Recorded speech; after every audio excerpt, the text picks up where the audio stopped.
Assalamu alaikum, dear cadets. Dear cadets, I hope you will be safe and sound with your families at your houses. Dear cadets, today we are going to start our next lecture of biology of class 9th.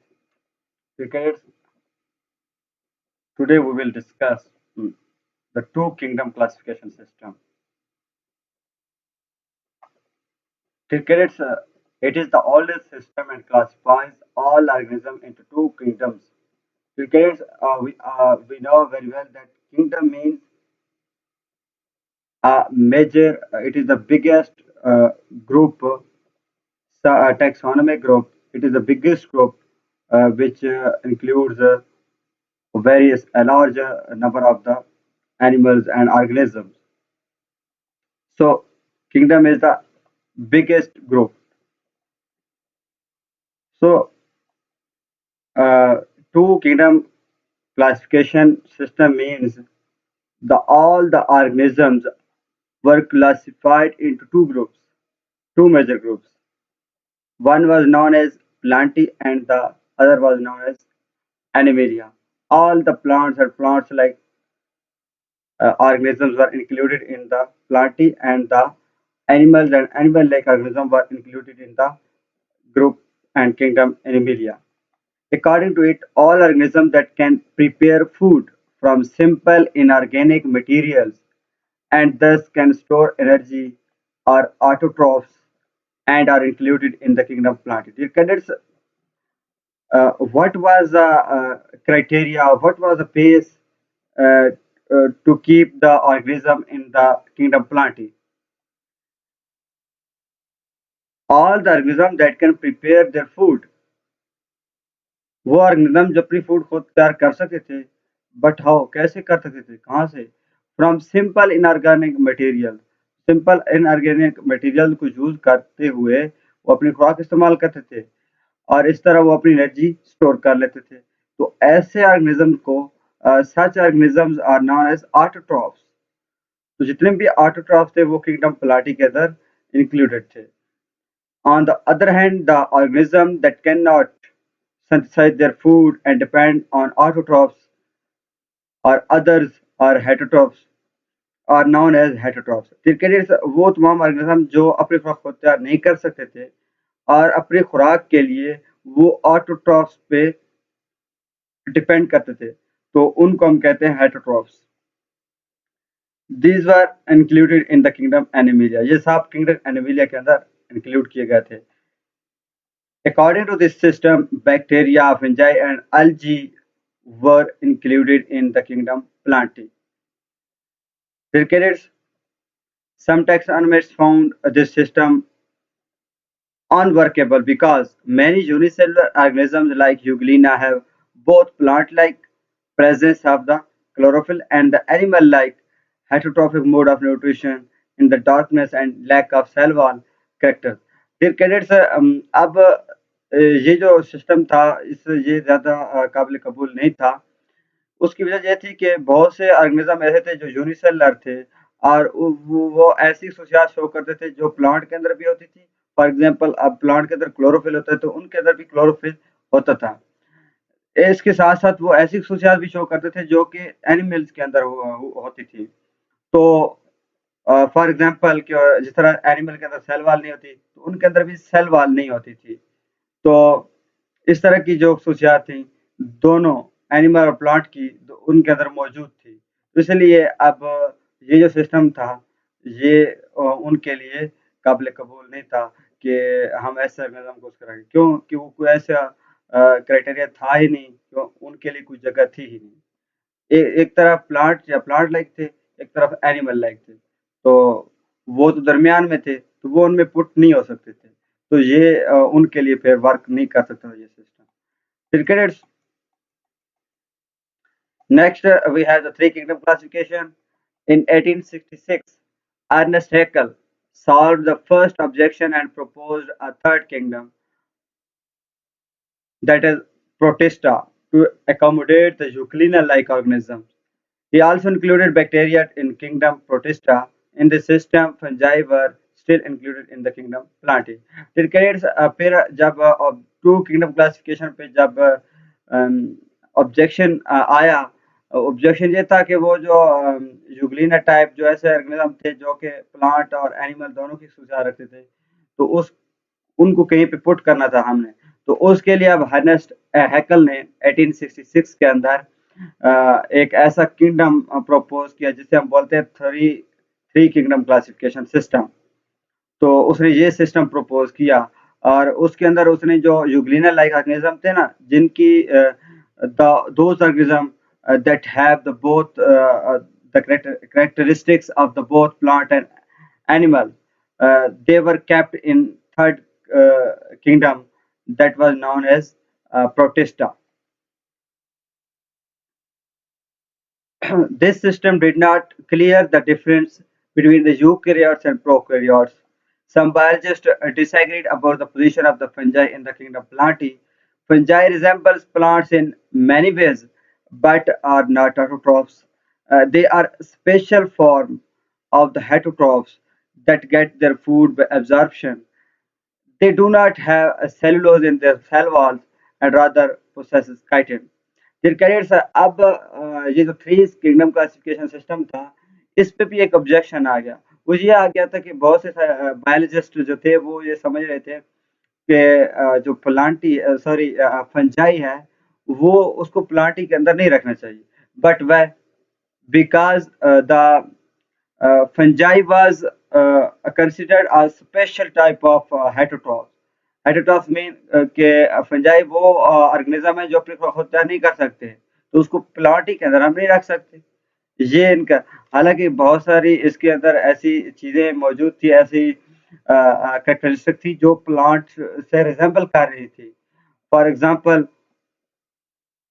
आप मतलब, लेकिन उसके बावजूद ये जो थी कि heterotrophs थे। उसके अलावा ये इनका जो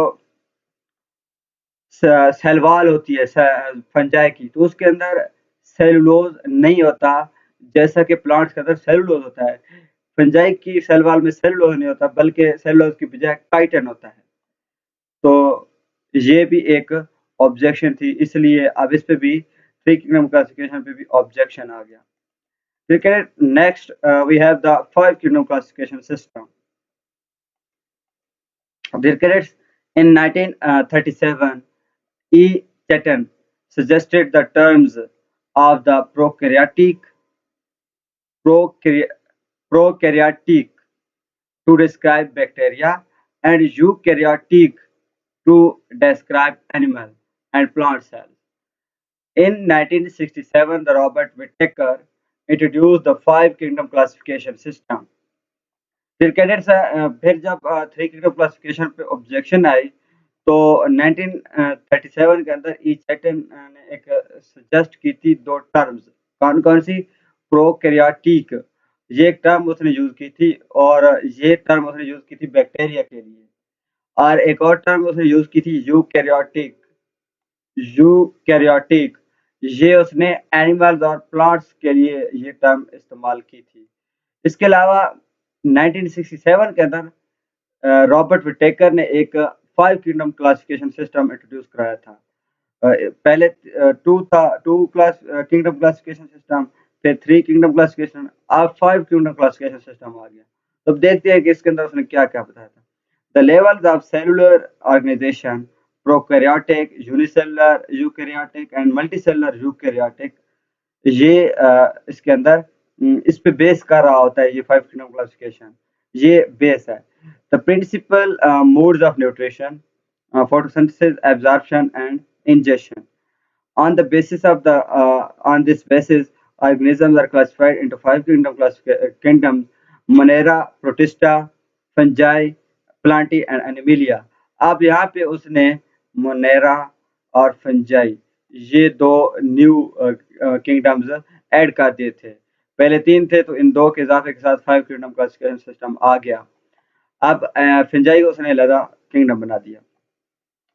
तो अब इन 1988 मार्गुलिस एंड श्वार्ट्ज, ये दो साइंटिस्ट थे, modified the five kingdom classification of the Whittaker. They considered genetics along with the cellular organization and mode of nutrition in classification. They classified the organism into the same five kingdom as proposed by the Whitaker. अब इन्होंने थोड़ी सी modification की five kingdom classification के अंदर, और उन्होंने genetics जो थी उसको भी सेलुलर ऑर्गेनाइजेशन के अंदर ऐड कर दिया। मतलब कि जो सेल ऑर्गेनिज्म थे उनको उनको जब हम क्लासिफाई कर रहे थे तो बाकी जो बेसिस थी, बाकी जो उनके तरीक़ाकार थे, जो भी उनके कैरेक्टरिस्टिक थे, उनके देख के जब क्लासिफाई हम कर रहे थे, उनके साइज़ को, उनकी खसूसियात को, रहने-सहने के तरीके को, उनके उड़ने को, चलने-फिरने के, ये सारे तरीके देख के क्लासिफाई कर रहे थे ऐसा। तो शवार्ट्ज और मार्गुलिस ने अब एक न्यू पॉइंट ऐड किया था, वो ये था कि जो जेनेटिक्स थी, मतलब कि जो डीएनए थी, जीन्स थी, उसके मुतालिक को भी उसकी बुनियाद पे भी क्लासिफिकेशन उन्होंने ऐड की थी। फिर cadets, now we will discuss in detail the five kingdom classification system. Dear cadets, in general, characteristics of the five kingdoms are as follows. Dear cadets, kingdom Monera. First of all five kingdom classification के अंदर जो पहला kingdom है वो kingdom Monera है। अब देखते हैं कि किस किस्म की जो ऑर्गेनिज्म है उसके अंदर मौजूद होते हैं। It includes prokaryotic organism. Kingdom Monera के अंदर प्रोकैरियोटिक ऑर्गेनिज्म मौजूद होते हैं। They they are made up of prokaryotic cell monerans. अब मोनेरा के अंदर जो भी ऑर्गेनिज्म मौजूद होंगे उन्हें हम बोलेंगे मोनेरन्स। Are unicellular. अब ये यूनिसेलुलर होते हैं। Although some types form chains, clusters and colonies of the cell.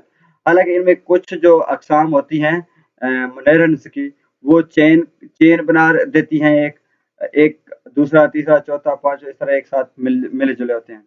इसके अलावा वो क्लस्टर की शक्ल, गुच्छे की शक्ल भी मौजूद हो सकते हैं, कॉलोनीज की शक्ल में भी हो सकते हैं। Prokaryotic cells are radically different from eukaryotic cell. अब काफी इनमें डिफरेंस होता है प्रोकैरियोटिक और यूकैरियोटिक सेल के अंदर। Most are heterotrophic. ये जो ज्यादातर मोनेरस होते हैं ये हेटरोट्रॉफिक होते हैं, खुद तैयार नहीं पैदा कर सकते, खुराक पैदा नहीं कर सकते। But some perform photosynthesis. Photosynthesis ऐसा प्रोसेस है जिसके अंदर खुराक तैयार की जाती है, because they have chlorophyll in their cytoplasm. Within this kingdom there are two different kinds of organism, bacteria and cyanobacteria. ये कैडेट्स ये इंपॉर्टेंट पॉइंट है, बैक्टीरिया और साइनोबैक्टीरिया को हम किंगडम मोनेरा के अंदर देखते हैं। ठीक है, नेक्स्ट है हमारे पास kingdom Protista. It include eukaryotic, unicellular and simple multicellular organism. अब दो टाइप के ना, दो मेजर टाइप के ऑर्गेनिज्म होते हैं। एक होते हैं यूकैरियोटिक यूनिसेलुलर, सिर्फ सिंगल सेल होता है ऑर्गेनिज्म के अंदर, and next one is simple multicellular. Complex multicellular नहीं है, ये सिंपल मल्टीसेलुलर ऑर्गेनिज्म होते हैं। There are three main types of protist. कौन कौन सी? Algae are unicellular. ये एल्गी एक अलग टाइप है प्रोटिस्ट की, प्रोटिस्टा में। तो एल्गी आर यूनिसेलुलर, कॉलोनियल और सिंपल मल्टीसेलुलर, ये तीनों हो सकते हैं, एल्गी यूनिसेलुलर, कॉलोनियल और simple multicellular. They resemble plants cell wall with the cell wall and chlorophyll in chloroplast. इनके अंदर जो है सेल वॉल भी होती है, वो प्लांट लाइक होती है, और इसके साथ साथ ये क्लोरोफिल होता है क्लोरोप्लास्ट के अंदर। Simple multicellular means they do not have the multicellular sex organs and do not form embryos during their life cycle. जब ये अपनी नई नस्ल बना रहे होते हैं, तो नई नस्ल जब शुरू की जो स्टेजेस में होती है, तो उसको हम बोलते हैं एम्ब्रियो, एम्ब्रियो स्टेज। तो ये जो सेक्स ऑर्गन इनके अंदर नहीं होते, इसलिए हम इन्हें सिंपल मल्टीसेलुलर कह देते हैं।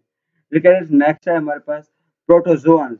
ये एक सेकंड टाइप ऑफ प्रोटिस्टा होता है। प्रोटोजोअन होते हैं, ये प्रोटिस्ट में होते हैं। रिजेंबल एनिमल, ये एनिमल लाइक होते हैं, who cell lacks chlorophyll and cell wall.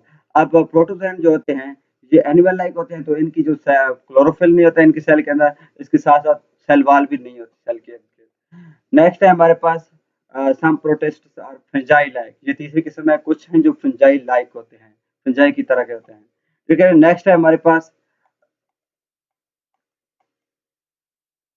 crickets. I think it's enough for today. Inshallah, we will discuss next three kingdoms in the next lecture. Stay blessed. Allah.